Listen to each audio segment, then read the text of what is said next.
Andy, my dude, have you heard of the magical website builder known as Squarespace? Ugh, not another Squarespace ad. I feel like every podcast is sponsored by them. Hey, don't knock it till you try it. Yes, okay, it is overhyped, but actually it lives up to the hype. Squarespace is like a website fairy godmother. With a click of a button, your site transforms into a beautiful masterpiece. A website fairy godmother? That sounds interesting. What makes it so magical? Well, for starters, those slick templates make anyone look like a professional web designer. Pick one, customize the colors and fonts to match your brand, and voila. Plus, the drag-and-drop fluid engine is so easy, your grandma could build a site on Squarespace. Well, she did knit me a lovely scarf last Christmas. Maybe website design is next. Exactly. And when you're ready to sell your Nana's handmade scarves online, Squarespace has built-in e-commerce. Add a store with one click. Get flexible payment options. Then watch those sales roll in. And when she wants to teach others her steezy scarf skills, Squarespace's new courses feature is just the ticket. Nana can set up her curriculum and enrollments and payments in a snap and become the next e-knitting influencer. Oh, wow, you really sold me with the grandma angle. Sign me up for that free trial.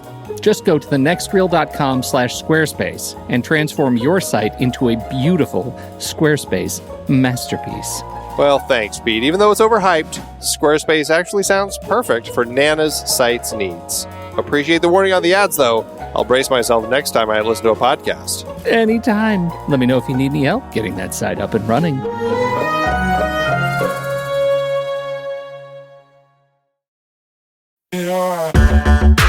Andy, can you believe we've almost hit 700 episodes of The Next Reel?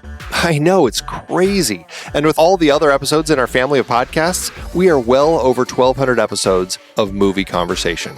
It's really pretty amazing that we've gotten to have these in-depth movie chats every week for over a decade now. And we couldn't have done it without our loyal community of film fans.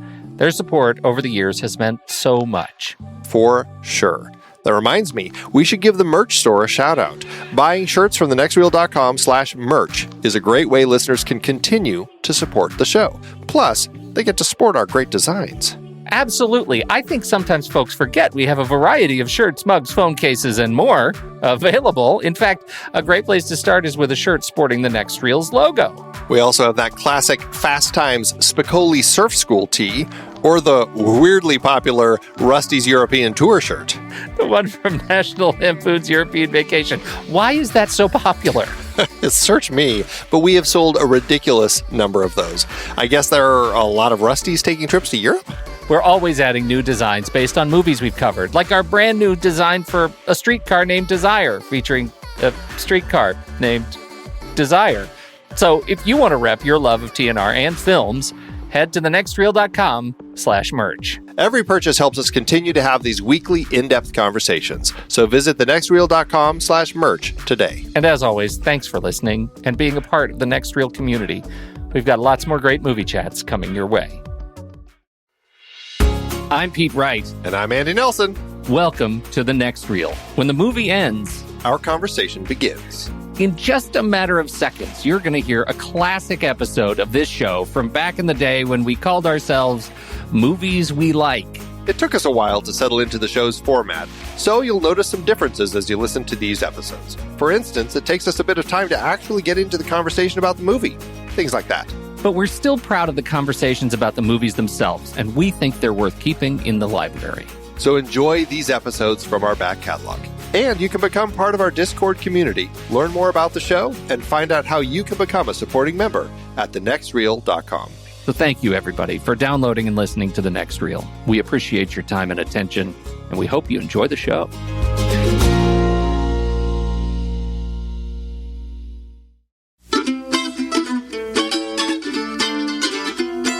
This is The Next Reel, everybody. I'm Pete Wright, and that there is Andy Nelson. Hey, hey, hey. And we spoil movies. In just a matter of seconds, you're going to hear a classic episode of this show from back in the day, long before we had a website, or listeners, or taste, or class. We called ourselves Movies We Like, which was, with the benefit of hindsight, A terrible name. But before we send you through the window of time to gaze your earballs on movie podcast history, you should learn more about us at thenextreel.com, subscribe to the show in your favorite podcast app, or follow us on Twitter and Facebook at The Next Reel. And if you decide to become a regular listener of this show and you're interested in supporting our ongoing work on our other series like The Film Board or The Speakeasy and Trailer Rewind, please consider a regular donation to us through our Patreon page at patreon.com/thenextreel. All the contributors are invited to join us in our Slack channel, where we have tons of fun, and they are entered to win our regular contests, guest spots on this very show, all sorts of good stuff. So thank you, everybody, for downloading and listening to The Next Reel. We appreciate your time and attention. We hope you enjoy the show. Tom Hanks played an Aerosmith roadie with Wayne's World. Well, with the Wayne's World guys on the Wayne's World show. Yeah. Remember? I remember. They brought Tom, the Aerosmith roadie onto their show, and it was Tom Hanks, and he was the one. His role as part of the roadie, trip is he would check the mics, and so he would always go check, sibilance, when he came out to check the mics. Chad would have gotten that. That dates you. Doesn't it? I mean, Wayne's World was, 88? It only dates me if I want it to date me. I think it's 88. I'm going to go with 88.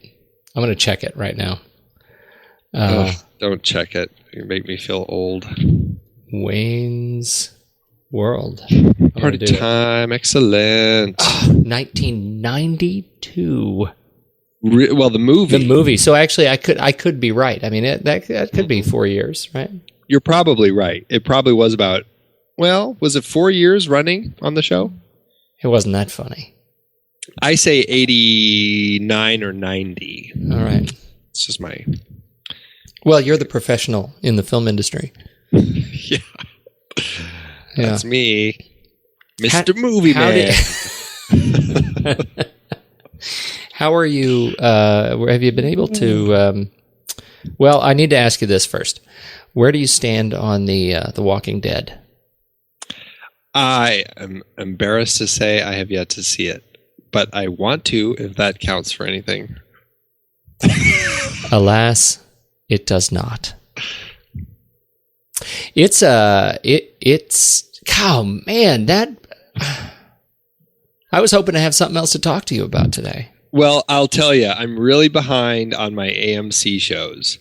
I finally have caught up with Breaking Bad. We're tied. I've never seen that. Okay, I've only watched one season of Mad Men, and I have yet to watch Walking Dead.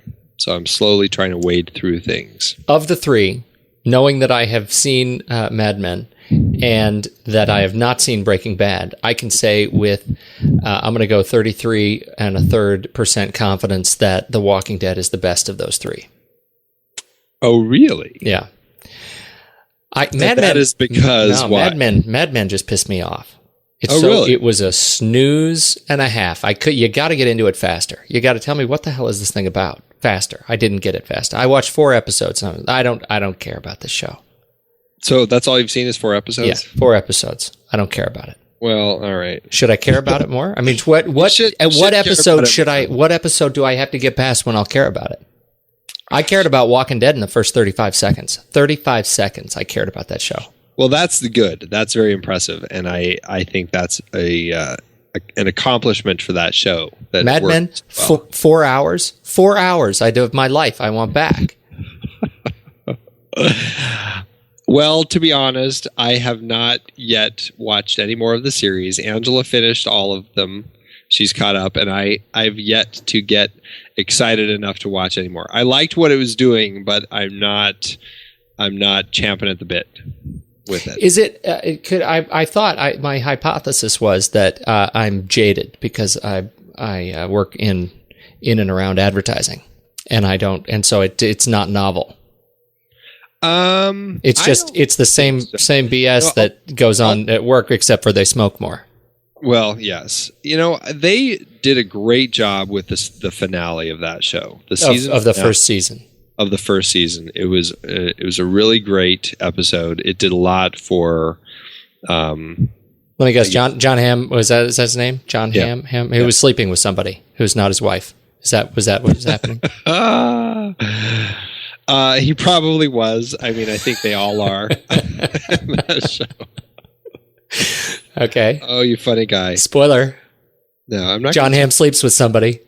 Oh, he snap. said it. He said it. He said it. What a bastard. Oh man. It didn't. But no, Breaking Bad is a stellar show. That one, it's hard to not get excited about. Did you ever watch The Shield? Did we ever talk about The Shield? Oh, yeah. You know, you actually, I'm going to say, you got me into The Shield, and you did it, I think, I wanted to say posthumously, but I don't think that's the Wow. word, because I'm talking to you now. But it was one of those things where you told me to watch The Shield, and then it was like 6 years later, I finally watched the whole thing. In like 6 weeks, I watched every episode. And what an ending, huh? That was a freakishly good show. Yeah. Every episode was really still great. Think it's one of the best shows that I've seen on TV. I just thought, it was hard to top what they did with that show. You know, I think a show that is that's tried very hard to do that is and we don't get the channel, so I haven't watched it as much as I think it deserves, but it's the Dennis Leary show, the firefighter one. Yeah, I've never watched that actually, but I've heard it's really good and that he's really good in it. Yeah, that he is. It's really a stellar showcase for that guy. You know, I want to tell you, and then we got to get to the purpose of our meeting here tonight. But I want to tell you another one that surprised me, Caprica. Where do you stand on Caprica? You know, I didn't watch it. I really enjoyed what they did with Battlestar Galactica. I think they kind of lost their path a little bit toward the end, although I am one of the few who probably still enjoyed the finale. But because of the way that it kind of built and ended, I just never got, interested in watching Caprica. I don't know. I was just never inspired to watch it. I don't know. Maybe it was because so I watched after the first season of Galactica. I was at this the Blog World conference in Long Beach, and Ronald Moore was there, and he said in a talk about there was the whole discussion was about how the team was using social media to interact with fans and to get feedback and that kind of a thing. It was kind of a douchey conference, but his talk at least was not great. But he was a very personable guy, and he said that the day he came up with the concept of the revisioning of Battlestar Galactica, he knew exactly how it was going to end. Oh, really? And stayed true to that it was going to be a 4-season arc and it was going to end in that way, and knew it then at the time. And so I'm always surprised when I hear people say that it seemed like it spiraled in the last season, knowing that he intended it to do that. Because I didn't get that impression, because the whole thing in my head was like, wow, he totally planned that. That's bizarre. I never thought that he didn't plan it. I just thought that the direction that he took with it was just a little strange. All right. But I mean, it felt like something that somebody had come up with an idea and they went with it whole hog. And I think this is why I still like it and respect kind of what he did. It felt like he had his idea, he made it, and he ended it, and that was that. And he didn't worry about, getting feedback from focus groups and changing the direction of the season and all that sort of stuff, So I still respect all of that, and I like how he brought it to a closure. I don't know. I think the very last season, it did not do for me what like the first 2 seasons really did, because the first 2 seasons were, I think, some of the best sci-fi out there. Yeah, when the problem for me, I can pinpoint it. It was when Apollo got into politics. They messed up the whole. When we lost him from the cockpit, that was not good. Things took right. But I wanted to say about Caprica. So I avoided that. I was not wowed by when the miniseries hit. Yeah. And so a year and a half later it came back, and I didn't watch it when it aired, and so I just finished it last weekend, and I was really surprised that I think when I was surprised my reaction, because it seemed like everybody said, oh well, the first couple episodes were great and then it went downhill from there, and for me, boy, it picked up after the half season break. And I ended up really regretting that I actually watched it, because it was one of those that was painful not to have a season 2. Like I wanted to see really? that story continue. Like I felt like there was a 58-year gap between the two series, and I wanted to know. Yeah. It just looked like an excruciatingly expensive show and to produce. So it was just really, I was sad. So curious what they do. And I'll tell you, man, that Eric Stoltz, not bad. I want to see him again. He was terrific. Yeah, he kind of doesn't do a whole lot, does he? He doesn't. A very particular guy. He was. It was good. All right. So let's talk about Temple. If adventure has a name, it must be Indiana Jones.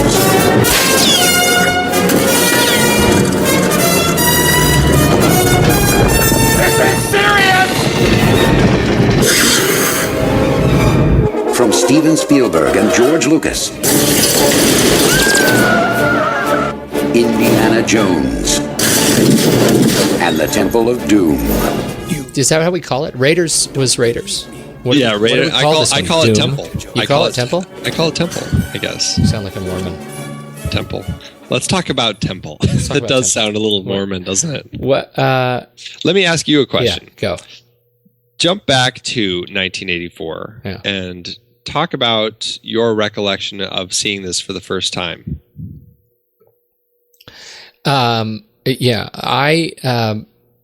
did not see it. So last week we talked about how I saw, Raiders with my dad, and it was this sort of transformative movie going experience. This movie I saw with my buddies, and I'll bet we were carrying some facsimile of, toy lightsabers on our belts, or something we probably had, but we were not the cool kids. And so I remember having a glorious good time at this movie, right?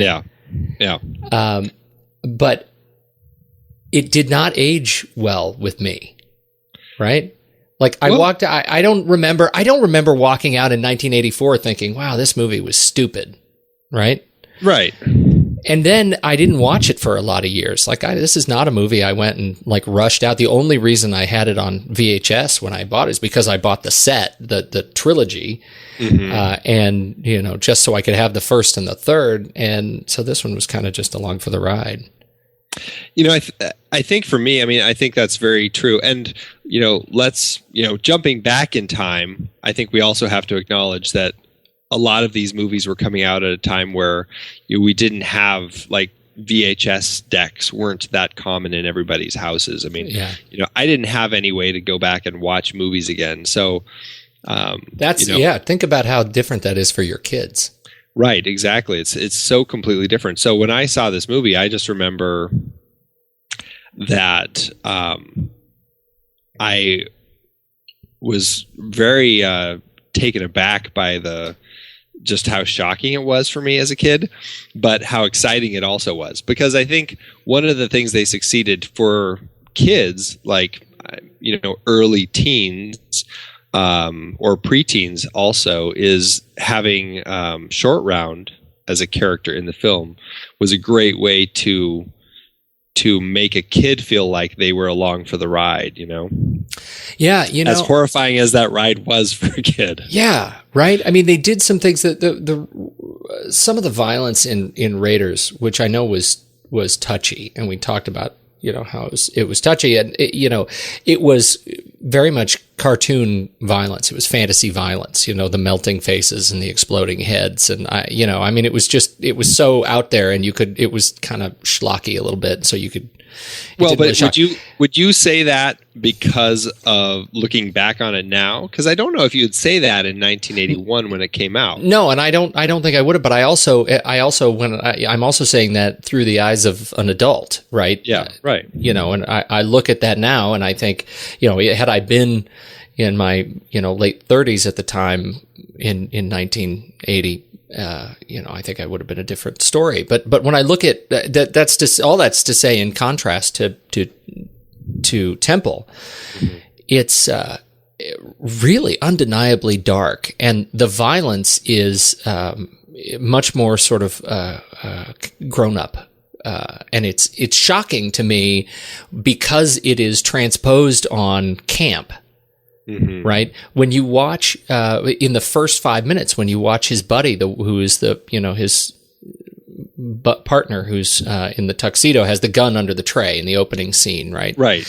And he gets shot, and you watch him die in Indy's arms. Right. And then it turns into the kicking the diamond across the dance floor, vaudeville dance number. Right. And that was just watching the blood kind of seep out from his shirt as he realizes he's just been shot, and Indiana Jones is holding him in his hands, and their faces, do you notice just how really close, intimately close their faces are, right? When he's like experiencing the fact that his buddy is dying. Like, that's a moment that could have been in another much more serious film. Sure. And it was, I think, put in this context of the thousands of black and white balloons falling just seconds later, or a couple minutes later. I think that sort of sentiment is, it hits this film repeatedly. Yeah, that's not a friend that we have the aftermath scene where we watch Indy burying his faithful sidekick. Yeah, no, right? Well, this is the one where he runs out, jumps out the window, and falls off, leaving his dead friend to be buried in balloons. Yeah, buried in balloons. That is possibly the best eulogy for this film. All right, to be picked up. Okay, so he's picked up in his. They fall. It's one of those things. They fall through the veranda. Is that what you call them? The canopies? Yeah, they fall different canopies. 1,000 stories. Right. Well, we're in Shanghai, so yes, it is 1,000 stories. They fall because I imagine that everything above the ground is Blade Runner. It's right. It's 10,000 story skyscrapers, and they fall, all of them have these lean-to canopies that are tied to them. Did you notice actually? There's an interest. I don't know if this is interesting, but you notice the name of the club? Yes, of course. Did you? I did. Club Obi-Wan. Club Obi-Wan. The Club Obi-Wan bar. That's. I'm not sure. I'm not sure that's even sneaky. It really wasn't. It's very blatantly right there in it's front right of you. there. It's Obi-Wan. But see, that's not the sort of thing. I don't know if I would have connected that when I was young and watching it. I don't know why. It just doesn't seem as one of those things that I felt I would have caught as a kid. I don't think I was actively like reading signs in a movie. Yeah, that's very true.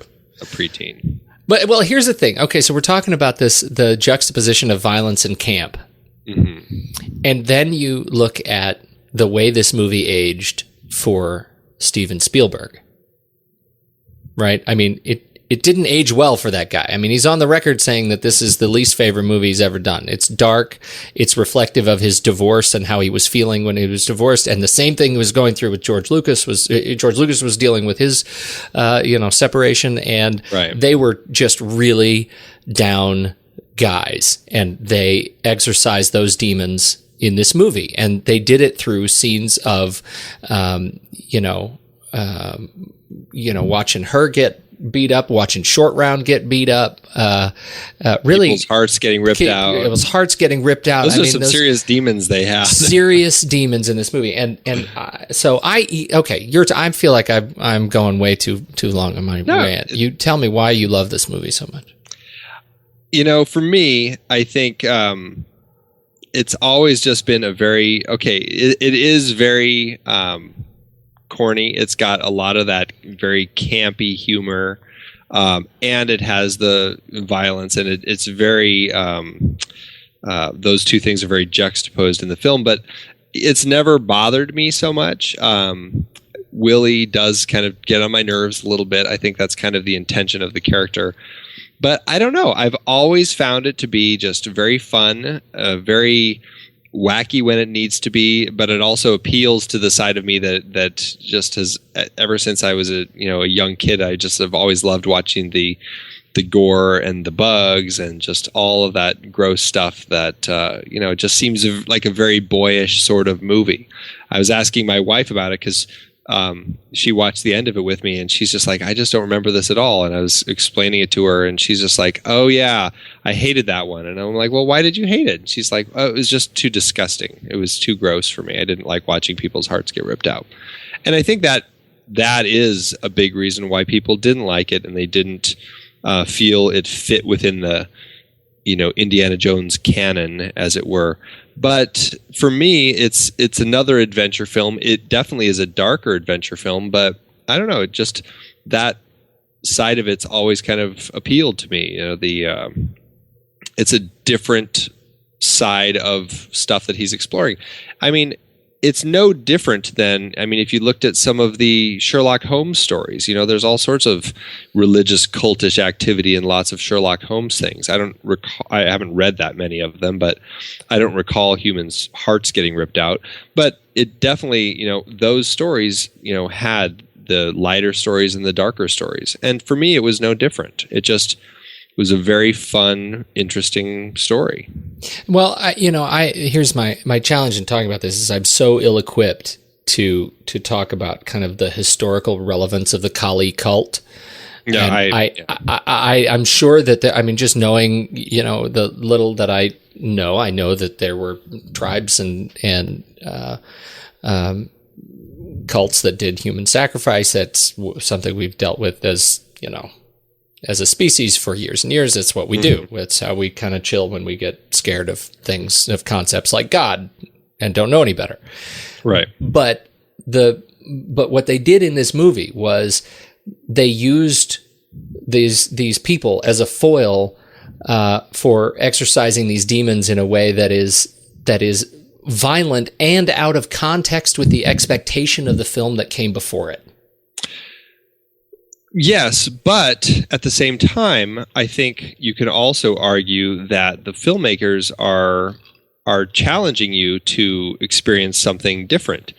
You don't necessarily want every film to feel like it's the same as the one that came before. You want to do something new and something different. I think it ends up being a curse for sequels or prequels, as the case of this one, where it is in many respects exactly the same as the one that it's following, and then all of a sudden everybody's crying foul because they're like, oh, you didn't do anything new, it's just a rehash of the first one. And that would have been exactly what people said if it was just another adventure in the spirit of the first one. I want to say you're nuts. Well, no, but no, I don't. I take that back.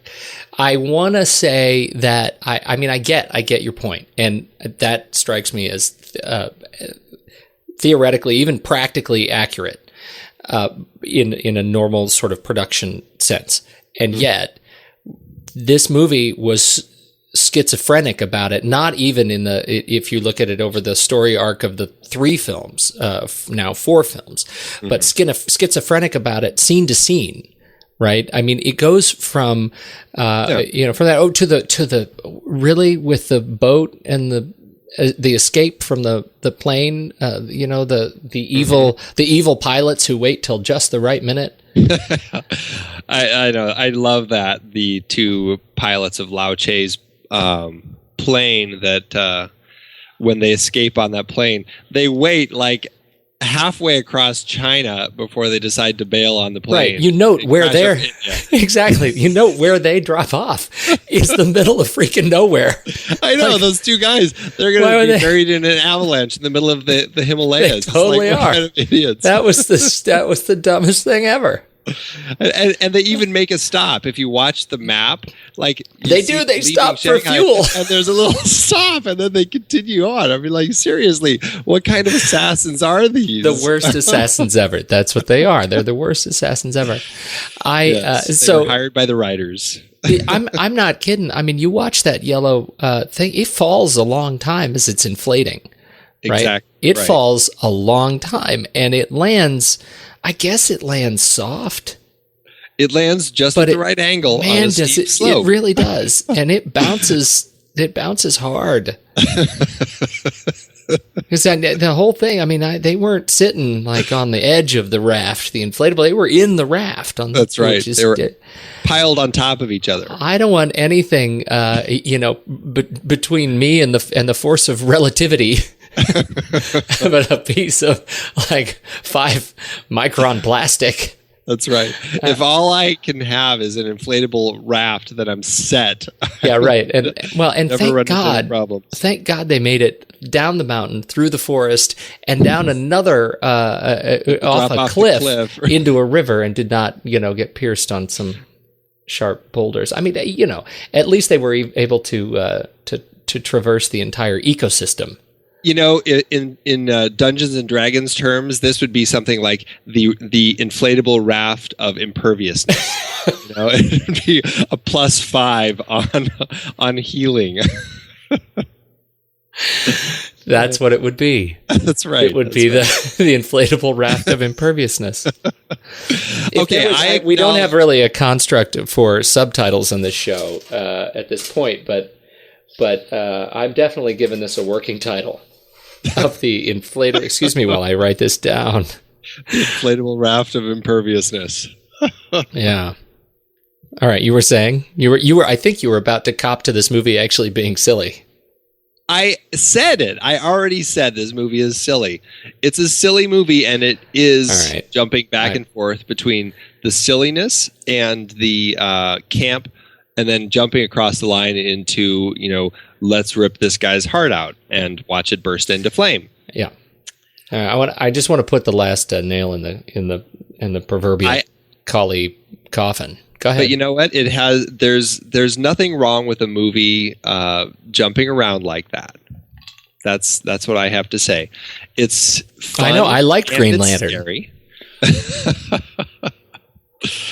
Gosh, are we comparing this to that now? Man, maybe Trump. I am crazy.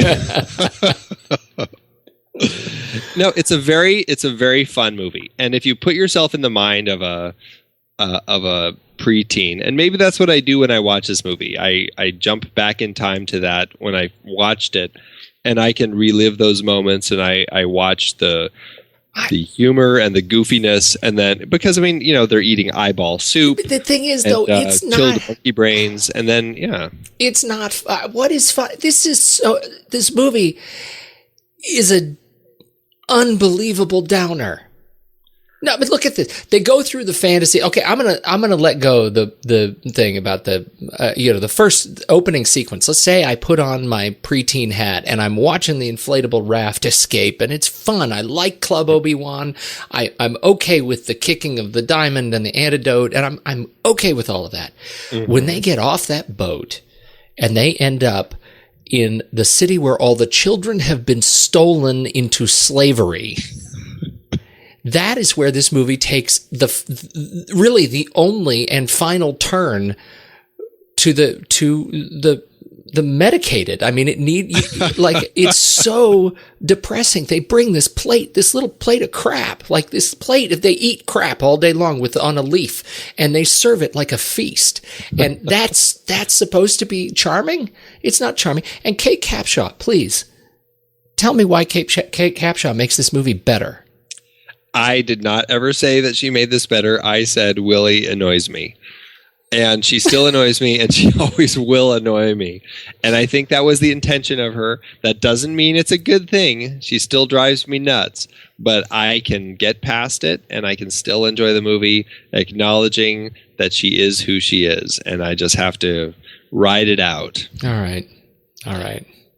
It's a fun movie. And yes, children get kidnapped. They get beaten up a lot. They get burned. They get burned. People's hearts get ripped out. People fall off bridges and get eaten by crocodiles. There's absolutely that. There's a lot of nasty stuff going on. And, I don't know. I still like it. It's like a kid's version of Saw or something. I don't know. That's probably the worst thing that I could say to try selling this movie. Oh my God. Did you really go there? Did you I didn't know that I didn't know that Saw was a card that could be played in this conversation. Yeah, I probably shouldn't have gone there. Oh man, I just learned so much about you that I didn't ever know. And you never wanted. Oh man. Yes, I know. Okay, so we have a collective problem with Kate Capshaw. Yes.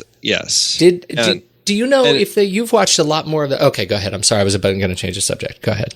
No, I was just going to say, and she was, at the time, she was very upset about people, calling her character a complete dolt, even though her character was a complete dolt. She's just the dumb blonde. And she's a very feminist woman in reality. Yeah. And smart woman. She is a very smart woman. And I think the thing about it is that, what she says in the behind the scenes, she says, I had so much fun making this movie. It was nothing but fun to make. And I think that's the thing is like, for the people making it, it was a lot of fun. They had good times. And okay, this is me acknowledging that, the schizophrenic nature of the film, that there is a schizophrenic nature. And, I think when they're making a movie, you're doing dark scenes, you're doing funny scenes. And as people making a movie, to a certain extent, you're still having fun and you're enjoying it. And, I think one of the filmmakers commented on something when they put it all together, they finally realized, wow, there's a lot more dark than there is funny in this. And they didn't quite intend it to be that way, but that's just how it came out. And so I think that, is why it just feels the way it does. They were having fun. They wanted to kind of spice up the darkness with some humor, and maybe that created the imbalance. And it's definitely still a darker film with that humor. I don't know. I like it though. Do you did they age Harrison Ford down? Do you know? I don't think I've ever heard anything about that. It looked like. Did you notice in the opening scene? The vast majority of the movie, you can't. He looks just like Harrison Ford, but in the opening scene, he looks like a bad sort of bronzing agent.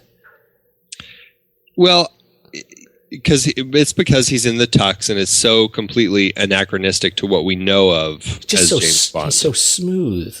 Yeah, right. He's a very kind of that 1930s actor sort of look. He's just kind of got that debonair feel. I just couldn't tell if they tried to make him look younger because it was a prequel. It could have been. Although when I watched it, I didn't realize it was a prequel. I don't think I paid attention enough to the dates. Yeah, and I don't think that I was in tune enough with the first one, where even if I was paying attention to the dates, like I said, we didn't have video.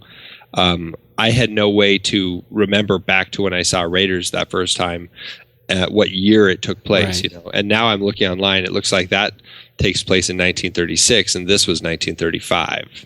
No, it was only a year. That's not a big. Well, it's interesting that they made the choice to do a prequel, and I wonder how important that was. I mean, I know it was George Lucas didn't want the Nazis to be the sort of protagonist again. Antagonist. Antagonist. Right. It's a very different movie. Nazis go. Very different movie. Well, and see, this is something else that I really like about this film is Indiana Jones starts off much less the version of Indiana Jones that we know him to be in the second one, where it's all in this one it's all about fortune and glory. For him, being an archaeologist is about finding the great prize and getting a lot of money for it, and it's not yet about letting people see it. It belongs to the people or whatever. I can't remember what he said in the second one, in Raiders, second chronologically. Man. Yeah. This is the movie that we see Indiana Jones's growth go from being the guy all about fortune and glory to being the guy who realizes there's more to an artifact than just fortune and glory. He's able to finally realize that, this artifact, this simple stone that could probably have gotten him at the time hundreds of dollars, it really is the key to this community's survival. And he's able to finally learn and grow. And I love that about this film. When you say that, it makes me think that they screwed up River Phoenix Indiana Jones. Yeah, actually, now that you say that, I don't know why I hadn't put all that together, but you're exactly right. You totally nailed it for me. And between these two movies, that makes total sense. And then it's like they give it away in the third movie. Yeah, right. That's really interesting. Well, we'll talk about that more next week, I guess. Yeah, right. All right. So talk about, give me your impression of the overall pacing of this movie. We talked about it with Raiders because it is just such a perfectly packaged, string of wonderful action adventure events. Do you feel the same thing in this movie? Do you think it was as well-intentioned and well-paced? I do. I think part of that may be attributed to the fact that they actually pulled some concepts that they had for Raiders, some big action sequences when they were putting it together that just made Raiders too big. They pulled out the whole, essentially the whole beginning of Temple of Doom. Which was supposed to be in Raiders. Right. Like all the way through, like the whole club fight, the escape from the plane, right? All of that stuff. Rolling shield. That all was something that they wrote for Raiders, and the whole minecart chase, which, again, as a kid, I thought was just such a great thing. But that was also something that they wanted to do in Raiders. And those action sequences, I think, are so strong and so exciting that I think it keeps things moving so well. I mean, that whole beginning of the film, I can't remember how long it is, all the way up until they land in India, and you see that old man. It's probably like 12 minutes or something that you're just watching this this very fast moving picture, and it really pulls you in. They really succeed, I think, in all three films, four films, I guess, even though I thought the opening to the fourth one was lame. But they succeed in all of them in creating an intense action sequence that really pulls the audience in and gets them into the world very quickly. And then I do think that this film continued its pacing very well, even when it takes its pauses to kind of give you a breather with some humor or whatever. They still find ways to get you to keep you asking questions, or they are always throwing in some more dramatic questions and little bits of dramatic irony and all sorts of fun stuff. Yeah, but you don't think so? No, it's not that. I do. I do. I found it sort of insufferable. The elephant ride was.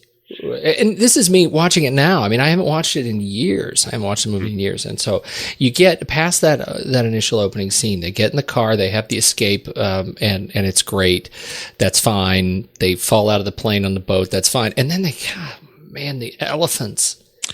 Yeah, you're right. The elephant. The campfire scene was just like I just couldn't. I couldn't take it. I found myself really thinking I was really conscientious about watching it because I want to take this process for really seriously because I want to watch this movie. And I found it really hard to watch when she's like drying her clothes at the campfire, wrapped up in the thing, and she hucks the snake. It's like I know it's supposed to be a joke. I know it's supposed to be funny. It's supposed to be a bit, but it just played out. You're right. I mean, it's character. That whole elephant ride trip is character development, and it can be a little trying. I will give you that, and it's because we're really kind of learning a lot more about Willie and how annoying she is, and I think that's why it's so trying, is because she is so annoying. And we need to. I think we need to step back because I really. I mean, you made a really good point that I say Kate Capshaw. She did not make this movie better. The problem is not Kate Capshaw. She's a fine, beautiful woman in this movie. She's a crappy character. It's a character that was delivered and I think the problem, this is another contrast between Marion, who was a strong, independent, interesting foil partner for Indiana Jones, and Kate Capshaw's character Willie ends up being baggage, and I hate watching her as baggage. That's not an interesting thing for me. The thing that I really paid attention to her this last time I watched it, because I was really taking myself out and putting myself into the 30s and saying, okay, imagine her as a mid-30s, not age-wise, but years, as in 1935. She's in 1935 and she's an actress, right? She's a singer, dancer, actress, traveling the world and doing shows, and wants to be in pictures and all this sort of stuff. So I stepped out of the movie, out of my movie viewing, and I really tried thinking about her character as that. From that aspect, I can see why they wrote her the way they did. Unfortunately, I don't think they wrote it right. I think that it doesn't come across the way that they intended. Because I think if you did put an actress, singer, dancer from 1935 in a situation like this, you may very well end up with this sort of scenario, But that being said, the more I watched it, and even just looking at the way that, like, even the hair and makeup department did Kate Capshaw, I have such a hard time believing that that woman actually exists in 1935. I absolutely agree. And I think that was the biggest problem with the character. It's not that she's annoying. I think it's fine having an annoying character. What is the problem is I don't think they wrote it properly as a 1935 actress. Well, see, no, wait a minute. Here's the thing. I want to go back to my point about the baggage. Mm-hmm. What makes the relationship between Indiana Jones and Marion so interesting to me? When Marion is in trouble, we know that she is a strong and a powerful character of utility, right? She makes the movie better because she moves the plot along further, right? We know she has a purpose. And when he goes into the tent and makes the explicit decision not to untie her and has to re-gag her and leave her there to rescue later, that's an interesting decision, right? Dramatically. That's one that I'm in. And I think that's because some of the most stellar writing that you could have in an adventure movie. Right, because she is a powerful character and a partner to Jones, and when she's in trouble, we know that he has a reason to be pulled back into that orbit of that part of the story. Right. When Kate Capshaw is in trouble, I'm really at the point in this movie where I'm saying, God, just leave her. Really? Come on, man. We've got a whole village of starving children, and she's just gonna slow you down. We guarantee the one thing that they can write with her is that she will slow you down because she's the comic foil. She's hot, and there's that little scene with the boobs on the statue. Mm-hmm. But why? There's, does that make sense dramatically? Like, that's why I have trouble with her as a character. She's written as a boob. She is. You're right. And I think that's both of our problems with her is she's not written as an interesting character that's effectively moving the story along. I don't have a problem with a character that has to be rescued if it's written properly for the purposes of the story.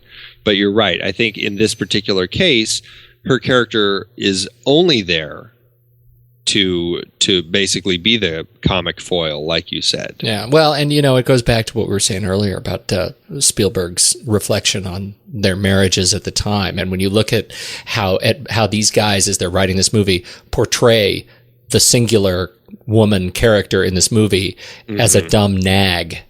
Right. That's kind of telling too. It is. It's very telling of their relationships at the time. This movie's much more of a diary. Yeah. than a comic.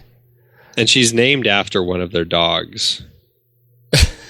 Actually, I think. Well, he is. We know he is. He in this movie, Indiana Jones is named after George Lucas's Lucas's Alaskan Malamute or whatever.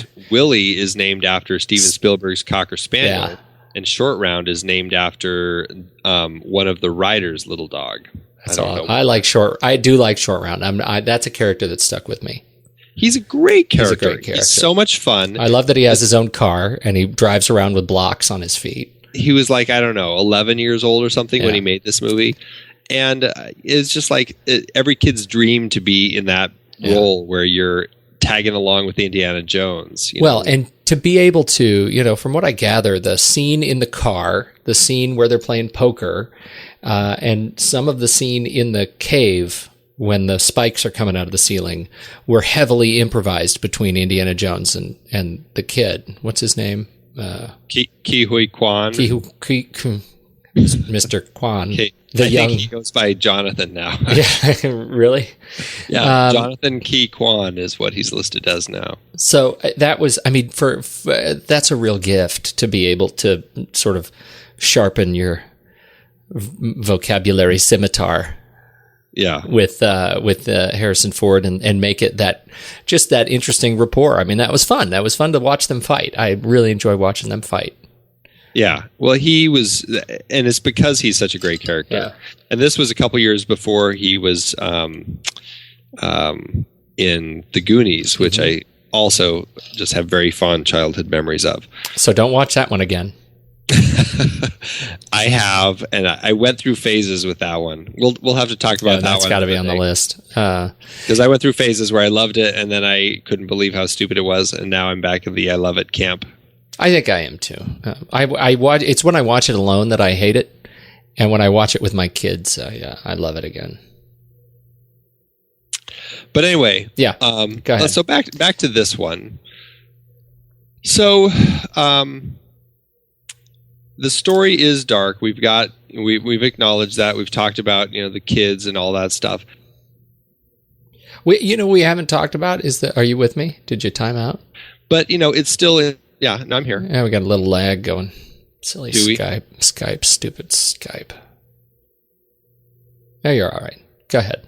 You look good. Thanks. You too. Sharp. Oh, thank you.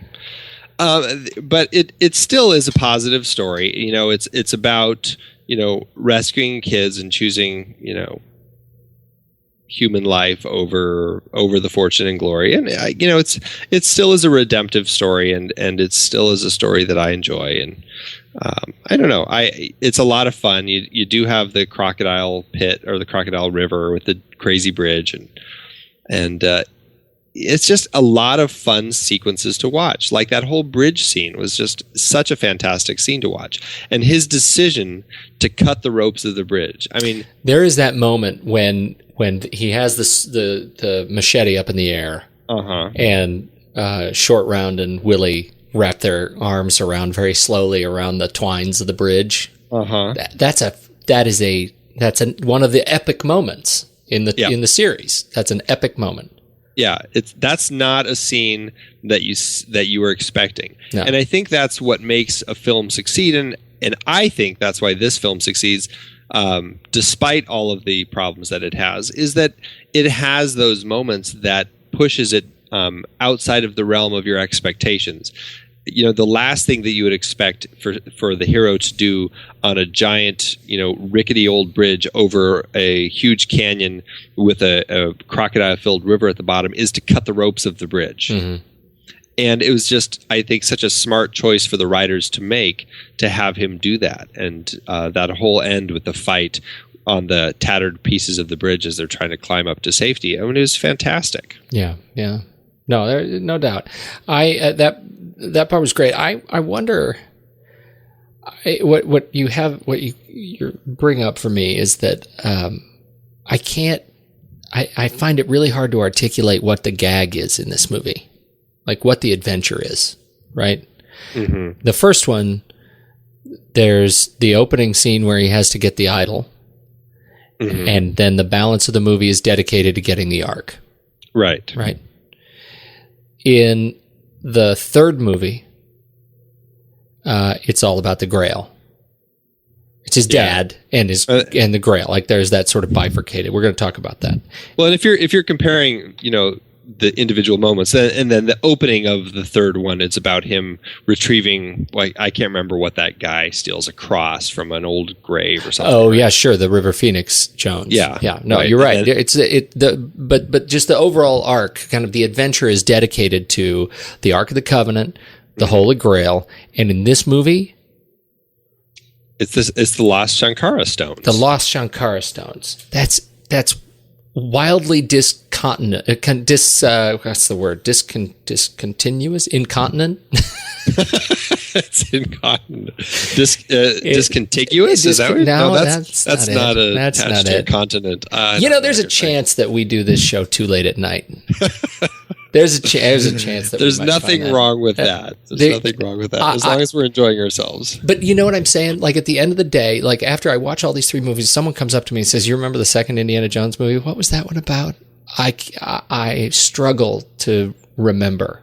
I remember the heart. I remember the heart because the dude is able to still look at it as it's beating and right. I had never put together that the heart doesn't light on fire until he's he's burning and he's dropped into the lava, burning in the lava. That actually, I just caught that the other night when I was watching this.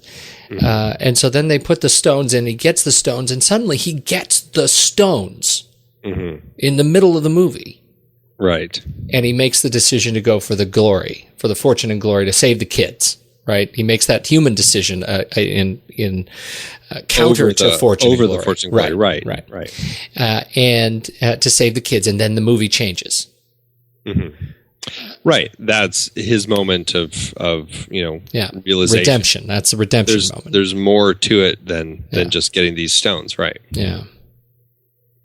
And I guess you could say at that point, I mean, he's made the conscious decision that it's not about the stone, it's about saving the kids. And at the same time, if he's able to save the stone to help save the village, he will do that, which he does end up doing. Yeah. I mean, he's still trying to get the stones. And honestly, I think if he wasn't having that little battle on the vertical bridge with Mola Ram, he probably would have brought those 3 Shankara stones back to the village, given them one, and then taken the other 2 and sold them. Yeah. Yeah, right. It's only because Mola Ram is trying to rip his heart out that he lets those other 2 burn through his bag and fall into the river below. Yeah, no, that's a good point.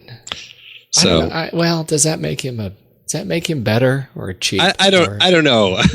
I don't know what it's doing. I can't tell anymore if I'm helping my cause. No, I don't know that you are. See, the thing is, here's a problem that I have going into this is that I'm reading your notes in the doc here, and you have a bullet that's you say darker tone chosen a la Empire in the Star Wars series, and I want to talk about that because. I want to hear more of your thoughts about that because you're right. I mean, Empire was really very clearly the dark before the dawn, the dark chapter in the trilogy. Yeah. Well, and that's not my words. I mean, that's what George Lucas wanted to do with this trilogy. He wanted the second of the trilogy to be the darker story, and so maybe that was his subconscious, speaking about his divorce, but. Regardless, he did want to bring something darker and different to the film. And, it's funny that it worked so well for Empire and everyone praises that one, but it in many people's eyes didn't work for this one. And even the filmmakers, poo-pooed this one. Exactly. That's my take on it. I can't, there is no comparison for me for this movie structurally to Empire Strikes Back. Is that your favorite of the series still? It is. Yeah. See, it is. It always has been. That's telling to me. Me too. You had me at. The Star Wars. It's an awkward comparison because the Star Wars trilogy is truly a trilogy that's telling one long story across the 3 films. Yeah. It's clumsy. It's a clumsy comparison. You're right. George made it strictly, I suppose, because of the nature of the trilogy, and he just wanted to, make kind of a pattern across his trilogies. Or I don't really understand his reasoning. I think in many perspectives, you probably could have done this second film patterned after the first film, and I don't think people would. I still think people would have cried foul, saying, "Come on, you're just doing a rehash of the first one." But if they told a good story, you know, I think that it could still fit nicely within the trilogy. And maybe he was wrong. Maybe in order to really create a solid trilogy, maybe he should have kept it the Nazis, and he could have had the Nazis as Indiana's foil across all three films. Mm-hmm. Yeah, I don't right. I don't know. Well, you know, that's another point that sort of stands out, right? That, you know, they dip back into the Nazi well, and in the third movie, and it works. Yeah. And the fourth. Right, exactly. They jump back to it. Just the third one. The fourth one's the Russians. Oh, God, no, you're right. See, that's how closely I watched the fourth one. Yeah, I know. You know, the fourth one. I even agreed with you when you first said it because it sounded so right. Because, you know, the fourth one is also about people with accents and uniforms. Right. Exactly. Right? Yes. Oh, well. Well, I stand. You know, I'm going to tell you. You made me watch this movie and try to be open minded. I feel like I did, and I mostly feel like I watched this movie, and I'll stop there. I watched it again, and I tried to be critical and open minded at the same time. But when, you know, there's this scene in the mine that kind of sums it all up for me, when all the kids are really it's like the worst. It's like what's going on underneath the orphanage in Annie, you know. Like, if you're really bad, this is where you think it's a hard knock life up here, you little bastard. Go downstairs and see what's underneath you. That's right. You make your bed. But it's when Indiana is like peeking through the rocks, you know, he peeks through the rocks and then he realizes, oh my gosh, I gotta go do something. I must act because I'm a man of action. And he turns around and there are 17 dudes in turbans and masks, and they all pull out their knives exactly the same way and look at him. And they're all like those knives where you pull out and your fingers are on either side and the blade is kind of in the middle coming out like you're flipping somebody off. And they all do it the same way, and they look like Rockettes, you know, like they're about to do a little dance number, you know? Right. And that sort of sums it up. The whole movie seems, when it's not just sort of just dark and malintentioned, it's sort of a caricature of itself for me, and I just have a hard time with it. Well, but I watched it again. And I feel good about that, so thank you. Well, no, and I'm glad you did, and I'm glad to know that, you know, it's good to know that even now people's opinions of it can still end up kind of in the same place, and that, you know, that you didn't turn. I was hoping that you would go, wow, it was so much better than I thought. I'd forgotten. But, you know, it is what it is. For me, it's just it is schizophrenic in that, you know, you've got the campiness, and then you've got the just the gruesomeness. But at the same time, it's always still struck me as kind of that adventure film. And, you know, I've not seen many, if any, actual of those like movie serials that they patterned all of these Indiana Jones movies off of, at least when they started making them. But I would venture to guess that a number of them dipped into some darker territory, and part of the adventure of being an adventurer is sometimes you're faced with, you know, much darker situations than normal. Yeah. And, you know, I don't know, I've never had a problem with that. I've always enjoyed the fun of it and the horror. And for me, it's just always worked. It's, you know, for me, the films, you know, Raiders has always been my favorite, but then this one, it's actually just a steady decline of the films for me. The second one I always have enjoyed, just under Raiders, and then the third one just under that, and then the fourth one, it hasn't even made it up the slope. That really strikes me, because the third one has always been my second favorite, and I'm very much looking forward to hearing kind of why that didn't age for you very well, because it it gets back to the spirit of the first one. Well, no, it does, and you know we'll certainly talk about this more next time. Yeah. But for me, it I don't know. It had a little less rawness, I guess, that maybe the first and the second one both have. Like the first one, you've got it's a solid story, but you're also dealing with some very real stuff with the realities of the ark. And when the ending hits, regardless of what adventure you've gone through so far, I mean, you're looking at the wrath of God. I mean, it's a very powerful ending when anybody who looks into it is essentially destroyed. I mean, that's an incredibly powerful ending for that film. And it so far exceeds in horror anything that you've seen through the rest of the film. I mean, it's a very strong ending, and the second one also is a very strong film. It's got all of the stuff with the human sacrificing and everything, and I'd say it has a lot more of that sort of stuff through the entire film. And then the third one, I don't know, it felt like the filmmakers had aged and they weren't being as raw when they made their films anymore, and it felt a little less solid to me.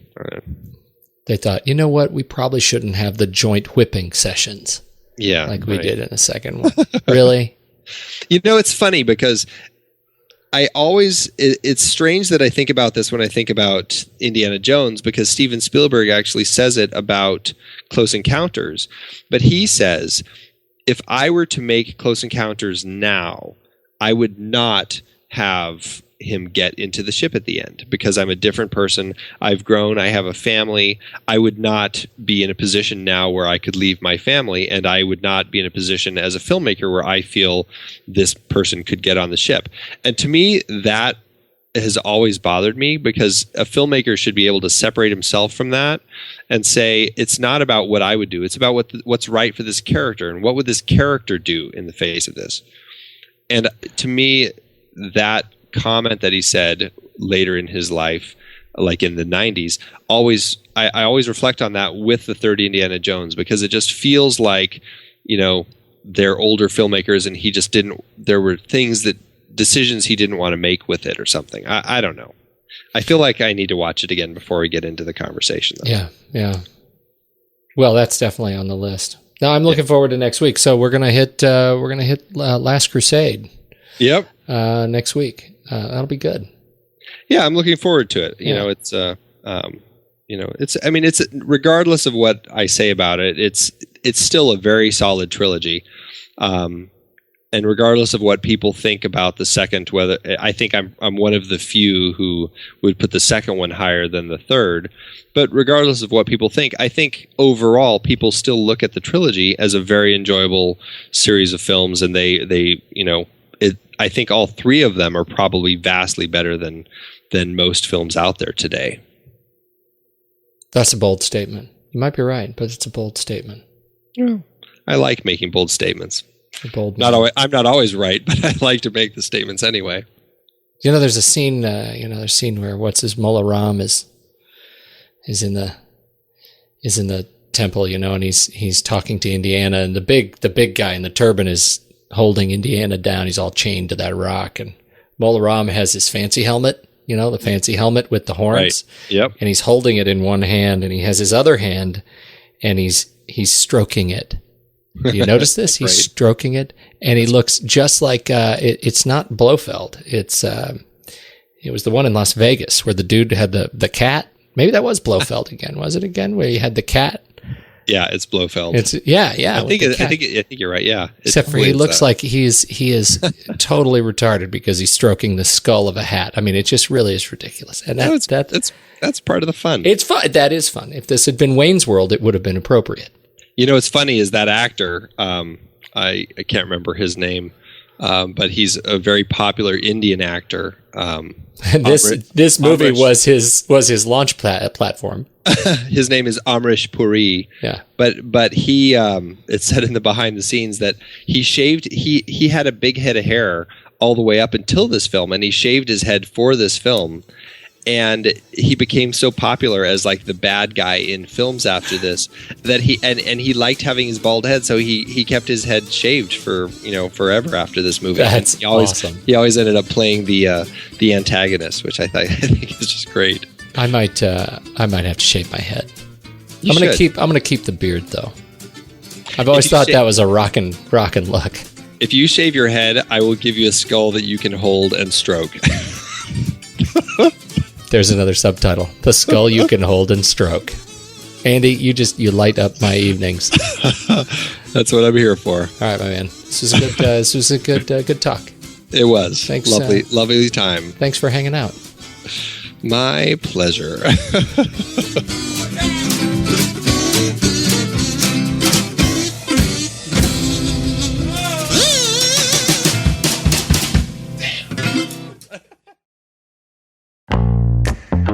Here at The Next Reel, we've been passionately discussing movies week after week since 2011. That's a lot of movies and a lot of conversation. Sure is, Pete, and to be honest, it's a lot of work too, but it's work that we love. If you have been enjoying our show, we'd like to remind you that there are ways to support us even if you're not able to become a member just yet. You might have heard us talk about our new watch page where we've listed every movie that we've talked about paired with Amazon or Apple links to rent or buy the movie. Now we'd like to introduce you to our originals page. Let's take a trip down memory lane, Andy.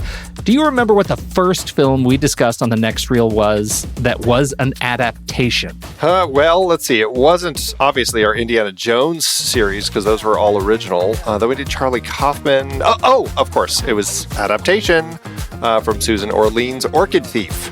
Exactly. We have covered quite a few adaptations over the years, and now we're providing a way for our listeners to delve into the original source material. That's right. Just head over to thenextreel.com/originals, and you can see the list of all the adaptations that we have discussed. From our David Fincher series, featuring The Girl with the Dragon Tattoo, The Social Network, Zodiac, Benjamin Button, and Fight Club. To our Paranoia trilogy with The Parallax View and All the President's Men, we have covered a variety of adaptations. Those were some great discussions, especially Fight Club. And let's not forget our baseball series with The Natural and Field of Dreams, adapted from Shoeless Joe. And Up in the Air and Thank You for Smoking. So many memorable conversations. Absolutely. And you know what's exciting? Each purchase you make through our links doesn't cost you any extra, but a percentage goes to support The Next Reel and our family of shows. You can support us while diving deeper into these fantastic stories, whether it's the paper, audiobook, or Kindle version. We've also included plays and movies. If they were the source, we've put it on there. So what are you waiting for? Head to thenextreel.com/originals, support The Next Reel, and get your next great read today. I'm off to reread Fight Club. Now, where did I put my Kindle?